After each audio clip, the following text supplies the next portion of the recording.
But we still don't know when did you meet George Clinton. Oh, right. Well, I met George Clinton in the 70s. Right.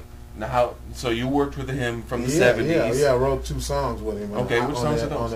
One of those funky things and Atomic something. I forgot what they called it. That's probably what it's called. But one of those funky things was my claim to fame. That Which I one? Wrote with him. One of those funky things, because a lot of the rappers sampled that, so I'm still getting paid. Are you really? Yeah, I mean it's tremendous, right? So hold on, he's in the same studio where Dre is, and he's like, Dre's like, man, didn't you say you know George Clinton? And because I told Dre all about me, but I mean it's good because people lie too. So what if that could have been a good, if I had lied at that moment right there, all that I was loving and enjoying would have been, if I would have been like, no, I really don't know George. And I was like, what, George, where? He said, no, at the studio. You think you can get him to come in here? I said, man, I walked down the hall and I peeked in the other room and George's back was turned, and then he turned around and I said, what's up, Dad? He told me, I knew somebody had permission to be funking down there like that. Because you used to have a permit card, the permission to funk. Yeah, George is a motherfucker, man. He had everything. I mean, if you could land a spaceship on stage, I've seen it. I've seen that video. A funk card. You had to have your funk permit to be funky. Did you get it? I had. Do you still? Where is it? Lost some. Oh my god! I see guys that keep all this shit. That would be worth a lot of money. That's what I'm talking about. I'm not one of those guys. I got get it while I got it. My friends take my shit quick because they're like, you gonna lose it. But I bring George down there. He reached Dre's mouth, fall to the floor for like 5 minutes. I'm like, Dre, come on, man. It's just George. And at this point, you don't really know who Dre is, right? I'm just feeling out Dre now. I know you just walked into a cool place. He didn't have money yet, but I knew he had it coming because I'm looking at the billboard and it's saying double platinum now, and I'm like, man, this guy getting ready to blow up. And George comes, and then Dre's like, man, I'm getting ready to do the Let Me Ride remix. Would you do it? And we end up. The remix is way better than the song. Where do we find that today? You can find it. Go to YouTube. First of all, if you want to hear it. Oh, we definitely want to hear it. Put in the YouTube and put in the Let Me Ride remix, Dr. Dre. Would it be okay if? No, never mind. So you find it where? Yeah, you find it anywhere. YouTube, anywhere is the Let Me Ride remix. Let Me Ride remix. What made that put me on the chronic is at the end of that song. Dr. Dre said, I got my nigga T Green on the bass. Man, when I came back home from Cali, man, and this block is bumping Endo Smoke, which I'm playing bass all over, Let Me Ride remix, and Gin and Juice, I couldn't even come home. I was like, damn! But at the same time, I'm seeing You're walking down the middle of the street. Yeah, I'm like grooving. Everybody's playing my shit. I hear my bass everywhere on all these songs. As usual, this wasn't the first time because in the 80s, we had hits with a group, so I know what it's like to have a hit record. Okay. But to come home with that magnitude was. But when Dre gave me my job for $700 a week, I said, well, this David Ruffin Jr., he can sing. He said, I don't need no singers. I said, well, this David Ruffin Jr., he can cut the grass, clean the pool, change the diaper. He said, all right, I'll start him off at $250. Right. And then they were like the same age, so they got really close. And, but David had some problems that he didn't stay in the group longer. But that's my episode with getting into gangster rap, and then I created. So you see my credits on first. They start on the Let Me Ride remix, which came before Snoop's album. Okay. Then you see my credits on the Snoop Doggy Style album. Oh, I'm getting that one. Playing all of that. I'm playing all of those. I'm down the street getting that. Yeah. Then you see my credits on the Murder Was the Case soundtrack.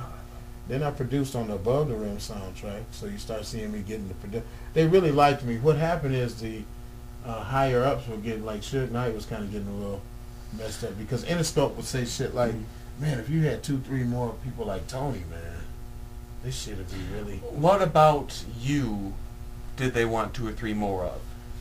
Just the fact that I know how to get there on time. They rolling weed on the schedule for the limousine to pick them up for the video shoot. They rolling weed on. I'm like, Snoop, what is that paper? Video shoot 10 minutes. Get the fuck. That kind of stuff, because otherwise it'd be like, man, we had the limousine was waiting for you guys all day. What happened? Because this is all new for them. Right. Then the money started coming in, man, and it was pouring in. Right. We all everything know we doing is double platinum, triple platinum. Right. Everybody's laughing at you if you just went gold. Right. It's like gold. Oh man, you ain't shit, man. But gold is a motherfucker. I like to go gold right now without a record company. Right. And that's just too much money to count. I'd like to take a look at some gold records. Well, I got a few you can look at. Well, there you go. But this was the rap world. I made more money with them in 1 year than I did the whole 20 years with the Dramatics write off in the first year. And I remember I went to Dre one time and I said, man, I'm used to it now, right? I'm like, how do I know when it's over, man? When it's... And he said, T, quit crying, man. We're going to do this shit a long time, man. He said, because we got to finish Snoop's album, and then we got to do Rage's. I mean, he started counting all these albums we had to do, and I was like, man. So, because we by then buying cars, living lavish, you know, eating good, nice motherfucking penthouse apartment. I see that, yeah. So it makes you kind of like, damn, I hate to, you know, I hate for this to leave. But it started leaving. So we'll get into that in the part 2. Okay. You run into the greatest band when you're 17.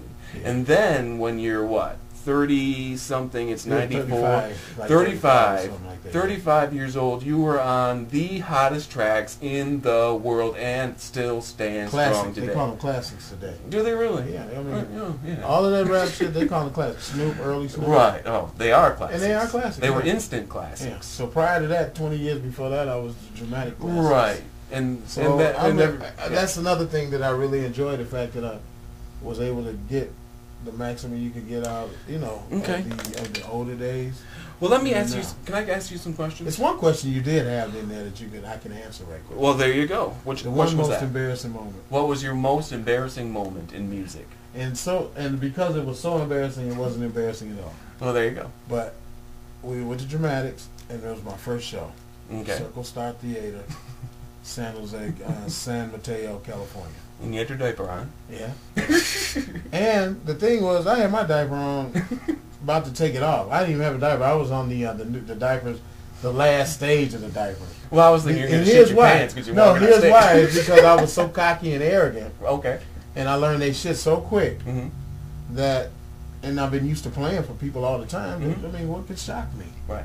Circle Star Theater, first of all, is a theater in the round. And Circle Star in what city? San Mateo, California. Okay. Right outside of San Francisco. Okay. Oh. In between San Jose. I did So know. beautiful. Don't even mention how beautiful the women I'm first seeing for the first time. The first time? Yeah.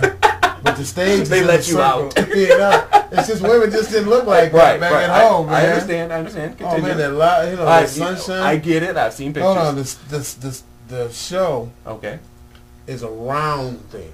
And the stage is boom, way down here in the middle. Okay. So it's like an opera theater. Yeah, the place had 8,500 people. So it's an amphitheater. Yeah. Outdoor? Indoor. Indoor amphitheater. And it's round, and it's at the rehearsal. We're standing there, and the thing is, they put the band in a pit. The band go in the pit, and the group sits there, and it's the bomb because I mean it's perfect. Right. So now it's my dream. Yeah. Here we are, and the sound is I'm hearing my first sound check. You heard your bass for the first time. Yeah, bass. And I'm like, dude, and then I hear it punch in, and I'm like, damn, that's loud. Turn it down some. That shit is loud as hell, man. I ain't deaf yet. So hold on. In the mic, can you hear yourself in the mic? I'm like, damn, I do. Yeah, this is all new now. Yeah. Because the rehearsals, the 8 days with the Dramatics learning their whole show, it was none of that. I mean, it was like a room like everybody else. Yeah. It wasn't even like nowhere even near this. It was just a plain place you bring your amp. Everybody's been to that, yeah. Man, so the perfect sound check and everything. The stage is standing there. Boom. Okay. Now we go back to the hotel. You know, you eat and you're getting ready for the show. Now I'm getting a little. Now what nervous. are you wearing for the show? I'm wearing a black jacket because you know the Dramatics were they wanted you in black. Either, so I had black pants, black shirt. You didn't have to wear like I had to wear jumpsuit but or something. But we wore tux a lot. Okay. Because they played a lot of big gigs where you had to have tux too. And then they bought us uniforms and they were kind of tux style. But right now I'm able to wear my own black shirt, my own black shirt. And I'm like manager. And I'm like fresh off of high school and stuff and all the amphetamines I used to take. So I was a lot skinnier, of course. Okay. So I'm sitting here now. We rehearsed, everything's going good. We ate, now it's coming to the show. Now it's 8,500 people in there. I wouldn't expect. And how many people have you played for before this show? Maybe the biggest show was, 500. Maybe. Okay, that's a good show. That's a great show. No, that's why I thought I was the shit. Yeah, exactly. 8,500 is very intimidating, bro. And then you got to walk through them to get down to the center. And they know who you are. Yeah, and then the guy just said, Band. The Dramatics band. So we come down to the crowd and the bitches is like, yeah. I'm like, bitch, hey, what up? And so I'm going down into the pit. And I plug into my Ampeg SVT that I always have. Boom. You know, to have a little couple things. And the rest of the band who had been with the Dramatics for a long time, you know, they already, I mean, they're used to this. Right. They're used to it. Right. So, the shit start. Were they accepting of you when you arrived? No, that's some other shit. Okay. They tried to leave me. That'd be at part the two. airport. Yeah, Okay. they tried to That'd leave be me, part as a two. matter of fact. Yeah, I'll tell you about that. But, I get there. So now, we start the fanfare. Dun, dun. Oh, Ladies and gentlemen, from Detroit, these are the Dramatics. Now they coming down in perfect uniform. You know, dun, they marching down to the center of the stage. They jump up there. The girls are screaming and going crazy, man. And they're how close? The girls? Very close.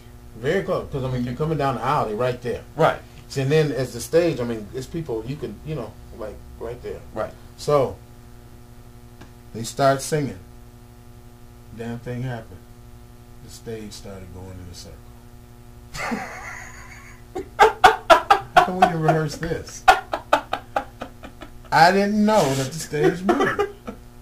And I mean, it makes perfectly sense. It was Right. in our place. Well, I see the back of my head on Right. it. You know, the people, I'm like, man, you got a horrible seat. Yeah. Just seeing the back of this shit. You know, the stage moves. I just stopped playing, man. I froze up, man, for like 3 minutes. And the keyboard player, who was a fucking wild ass genius, So he Willie picks up your Wooten. bass line. He's on the bass pedals because he's fresh from church and he's been with the Dramatics all the time. And he's like, come on, man! And he's like, and then Ron, who walked me through it and was my big mentor, and this Ron Banks of the Dramatics, the lead singer, Okay. the first tenor. He looked like, you know, just calm down to you know, like everything. He gave me the little smile, like, and I'm, you know, what you see is what you get, and I can't figure out where to come in at, goddammit, where y'all at? And then all of a sudden, da-da, da-da, I'm like, da-da, da-da, da-da. And that was it, man. From then on, man, it was like, bring on the shows, man.